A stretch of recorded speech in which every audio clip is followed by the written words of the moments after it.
लाहौर स्पीडो बस में सफर के दौरान मेरे बगल वाली सीट पर एक लड़का और लड़की बैठे हुए थे। इनको देखकर लग रहा था कि वो एक दूसरे के लिए अजनबी हैं। कुछ ही देर में आपस में बातचीत करने लगे और फिर बात इस मुकाम तक पहुंच गई कि एक दूसरे का मोबाइल नंबर मांगा जाने लगा। लड़के का मोबाइल किसी वजह से बंद था तो इसने जेब से एक मुड़ा तुड़ा कागज निकाला, लेकिन लिखने के लिए इसके पास कलम नहीं थी।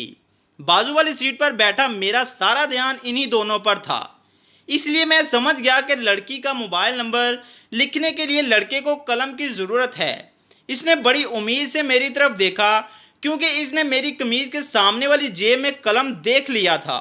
मैंने जेब से कलम निकाला और चलती बस से बाहर फेंक दिया, क्योंकि अपना असूल है, ना खेडांगे ना खेडन देंगे।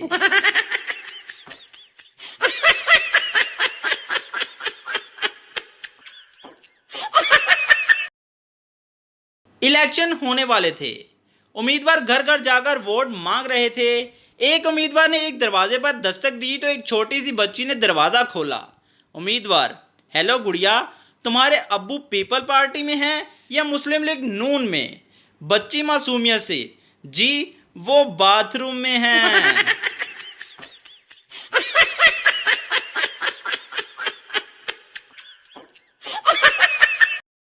एक भट्ट की बीवी शेख के साथ कमरे में थी। भट्ट अचानक घर आ गया और दोनों के एक साथ देखकर गुस्से से बोला, ये क्या हो रहा है?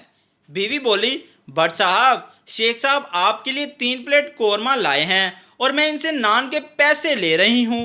भट्ट बोला, ठीक है, मैं कोरमा देखता हूँ, तुम मेरे 4 नान के पैसे लेना।